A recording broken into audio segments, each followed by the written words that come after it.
কঠিন সময়ে যখন আমি আমার মন সংকুচিত অনুভব করছিলাম, একটি আয়াত আমার মাথায় এলো। আল্লাহ তার রাসূল সাল্লাল্লাহু আলাইহি ওয়াসাল্লামকে বলেন, আমি জানি তারা যেসব কথাবার্তা বলে তাতে আপনার মন বিমর্ষিত হয়। আমি যখন এটি পড়লাম তখন আমি অবাক হয়ে গিয়েছিলাম। 1400 বছর আগে আমাদের নবী সাল্লাল্লাহু আলাইহি ওয়াসাল্লাম একই অনুভূতি অনুভব করেছিলেন, কারণ যা তার সাথে বলা এবং করা হয়েছিল। অনেক শতাব্দী আগে তখন নবী মুসা আলাইহিস সালাম নিশ্চয়ই এমনই বিষাদগ্রস্ততা অনুভব করেছিলেন। যখন ফেরাউনের সাথে মুখোমুখি হওয়ার সময় তিনি প্রার্থনা করেছিলেন। মুসা আলাইহিস সালাম বলেছিলেন, হে আমার প্রতিপালক, আমার জন্য আমার বক্ষকে প্রশস্ত করে দাও, আর আমার জন্য আমার কাজকে সহজ করে দাও, আর আমার জিহ্বার জড়তা দূর করে দাও, যাতে তারা আমার কথা বুঝতে পারে। সুবহানাল্লাহ। তাহলে যদি আপনি আপনার যখন আমি আমার মন সংকুচিত অনুভব করছিলাম, একটি আয়াত যেভাবে মাথায় এলো, আল্লাহ তাআলা রাসূল সাল্লাল্লাহু আলাইহি ওয়াসাল্লামকে বলেন, যে দুইটা আপনি আছেন যেসব কথাবার্তা বলে তাতে আপনার সমাধানটি এমন একটি স্থানে থাকতে পারে যেখানে আপনি খোঁজে নিয়ে আশা করেছিলাম। 1400 বছর আগে আমাদের নবী সাল্লাল্লাহু আলাইহি ওয়াসাল্লাম শব্দটি জানেন, গদবাতা চিন্তার বাইরে, কারণ যা তার সাথে বলা এবং করা হয়েছিল।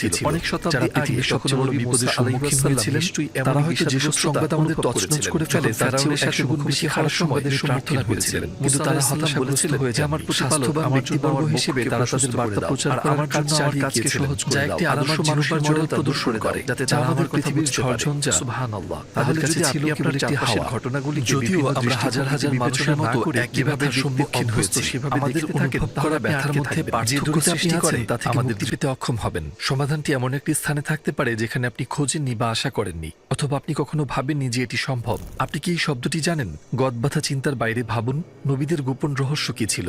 যারা পৃথিবীর সবচেয়ে বড় বিপদের সম্মুখীন হয়েছিলেন, তারা হয়তো যেসব সংবাদ আমাদের তছনছ করে ফেলে তার চেয়েও 100 গুণ বেশি খারাপ সংবাদের সম্মুখীন হয়েছিলেন, কিন্তু তারা হতাশাগ্রস্ত হয়ে যাননি। স্বাস্থ্যবান ব্যক্তিবর্গ হিসেবে তারা তাদের বার্তা প্রচার করার কাজ চালিয়ে গিয়েছিলেন, যা একটি আদর্শ মানুষের মডেল প্রদর্শন করে, যা আমাদের পৃথিবীর ঝড়ঝঞ্ঝা তাদের কাছে ছিল কেবল একটি হাওয়া।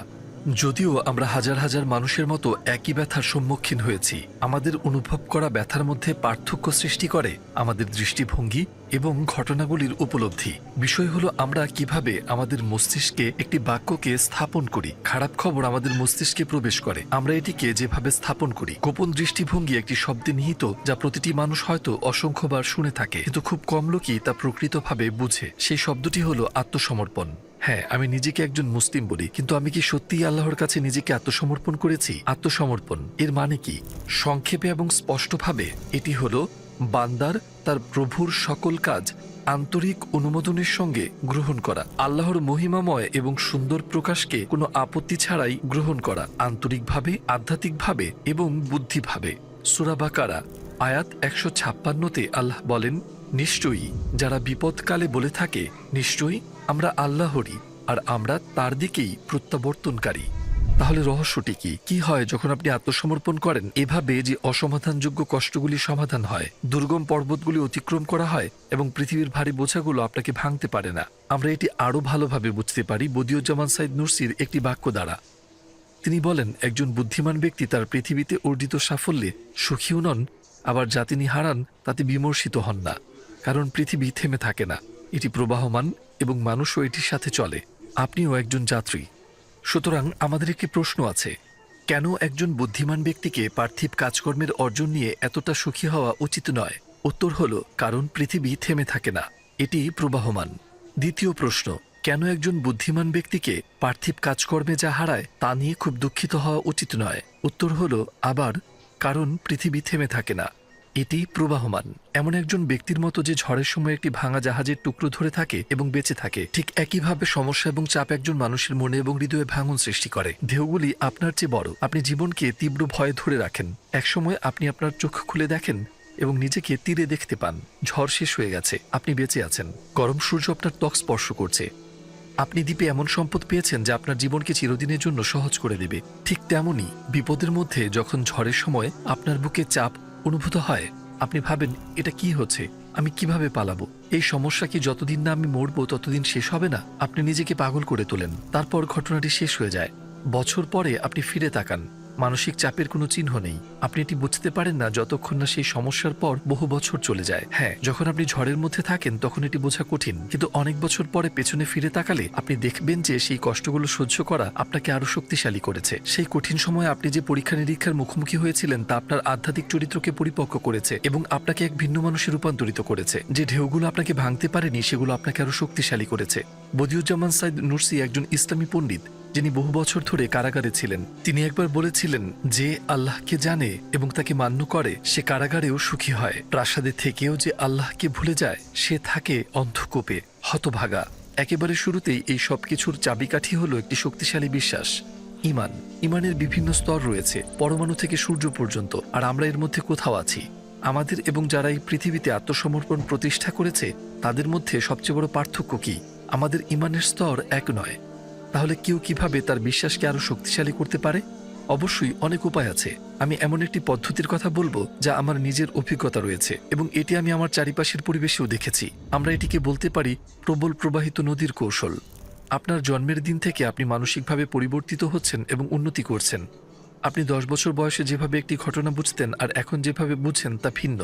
এটি আবার পরিবর্তিত হবে যখন আপনি আরো পরিণত হবেন। এই পরিবর্তন ভালো অথবা খারাপ হতে পারে। তাহলে কি আপনাকে পরিবর্তন করে? উত্তর হলো আপনি যেসব জিনিসের সঙ্গে সম্পর্ক স্থাপন করছেন সেগুলো। যদি আপনি আপনার সম্পর্ক স্থাপন করা 3টি প্রধান বিষয় পরিবর্তন করেন তবে আপনি এই পরিবর্তনকে ভালোতে রূপান্তর করতে পারেন। কোনো জাদুর কাঠি নেই, কিন্তু স্বল্প সময়ে পরিবর্তন আনা সম্ভব।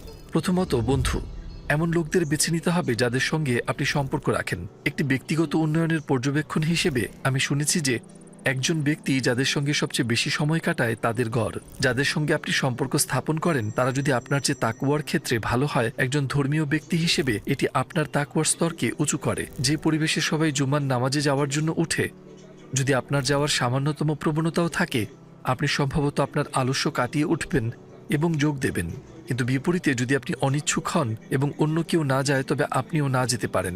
এই পদ্ধতি হলো আপনার ফোনের নাম্বারগুলো পরিষ্কার করা, অনাবশ্যক লোকদের সরিয়ে ফেলা, ধর্মীয় বন্ধুদের কাছাকাছি আসা এবং তাদের থেকে দূরে থাকা যারা আপনাকে পাপে লিপ্ত করে। আপনি সেই মানুষদের চেনেন, আপনি সেই বন্ধুদের চেনেন যে বন্ধুরা আপনাকে হারাম লিঙ্ক পাঠায়, মদ, অ্যালকোহল ইত্যাদি পান করে। এই পদ্ধতিটি স্বয়ংক্রিয়ভাবে আপনাকে রূপান্তরিত করবে একজন সৎ ব্যক্তিতে। দ্বিতীয়ত, আপনি যে ভিডিও দেখেন এটি হতে পারে একটি ইউটিউব ভিডিও বা একটি সিনেমা। এই ভিডিওগুলো হয়তো আপনার আত্মিক প্রেরণাকে শক্তিশালী করতে পারে এবং ইসলাম সম্পর্কে আমাদের অন্তরকে উষ্ণ করতে পারে, অথবা আমাদের শূন্যতার অনুভূতিতে ফেলে দিতে পারে এবং আমাদের পৃথিবীতে আসার উদ্দেশ্য ভুলিয়ে দিতে পারে। যখনই আপনার আত্মিক শক্তির মধ্যে কোনো দুর্বলতা অনুভব করেন, নিজেকে ইসলামী ভিডিওতে নিমজ্জিত করুন। এর মধ্যে 20 বা 30টি ভিডিও একসঙ্গে দেখুন। 2 বা 3 ঘন্টার মধ্যে আপনি লক্ষ্য করবেন যে আপনার প্রেরণা বেড়ে গেছে, আপনার নামাজ পড়ার আগ্রহ বেড়ে গেছে এবং আপনার নামাজ আনুষ্ঠানিক নয় বরং আবেগময় হয়ে উঠেছে। তৃতীয়ত, আমরা যে বই পড়ি, আমরা পড়া বইগুলোর দ্বারা রঞ্জিত এবং প্রভাবিত হই এবং তাদের বিষয়বস্তুর উপর ভিত্তি করে আমাদের রং পরিবর্তিত হয়। যখন আপনি বই নির্বাচন করছেন তখন সতর্ক থাকুন। এখন একটি নদী কল্পনা করুন যার প্রবাহ এতটাই শক্তিশালী যে কারো জন্য এক প্রান্ত থেকে অন্য প্রান্তে সাঁতার কাটা অসম্ভব। এখন কল্পনা করুন এই নদীটি বয়ে যাচ্ছে জান্নাতের দিকে এবং আমরা আপনাকে এর মাঝখানে রেখেছি। আপনি দুই পাশেই সাঁতার কাটতে পারবেন না, আপনি ডান বা বাম দিকে সাঁতার কাটতে পারবেন না। স্রোত চলতে থাকবে কিন্তু শেষ পর্যন্ত আপনি একটি সুন্দর জায়গায় পৌঁছাবেন। বিপরীতে একটি নদী যা জাহান্নামের দিকে প্রবাহিত, দুই পাশেই সাঁতার কাটা সমানভাবে কঠিন হবে, তাই না? যখন আমরা এই 3টি বিষয়ে সঠিকভাবে সিদ্ধান্ত নেই, অর্থাৎ বন্ধু, বই আর ভিডিও, আমরা নিজেদেরকে নদীর মাঝখানে রাখি যা একটি সুন্দর জায়গায় প্রবাহিত হচ্ছে। যাই হোক, প্রথমে আপনি কোন নদীতে যোগ দিবেন তা সিদ্ধান্ত নিতে পারেন। আপনার ফোনের কন্ট্যাক্ট যাচাই করা, যারা আপনাকে মন্দির দিকে আমন্ত্রণ জানায় তাদের থেকে দূরে থাকা, এটি আপনার উপর নির্ভর করে। আপনি নদী বেছে নিতে পারেন। আপনার সাবস্ক্রাইব করা চ্যানেলগুলো ফিল্টার করা, আপনার লাইব্রেরিতে নতুন এবং সুন্দর বই যোগ করা, এই সবই আপনার নিয়ন্ত্রণের মধ্যে। মানব ইতিহাস জুড়ে অনেক ব্যক্তি আল্লাহর প্রতি আনুগত্যের পরীক্ষায় সফলতার সাথে উত্তীর্ণ হয়েছেন, তবে তাদের মধ্যে একজন ব্যক্তি আনুগত্যের 2টি সবচেয়ে কঠিন পরীক্ষার সম্মুখীন হয়েছিলেন। তিনি হলেন রাসূল ইব্রাহিম, যিনি আব্রাহাম নামেও পরিচিত। আল্লাহ আনুগত্যের এই নায়ককে অত্যন্ত কঠিনভাবে পরীক্ষা করেছিলেন। আল্লাহ তাকে তার পুত্রকে কোরবানি দিতে বলেছিলেন। নিজের মনের মধ্যে কোনো দর কষাকষি না করে রাসূল ইব্রাহিম ছুরি হাতে নিলেন। নিজের প্রভুর আদেশ পালন করে ছেলে ইসমাইলের গলায় ছুরি রাখলেন।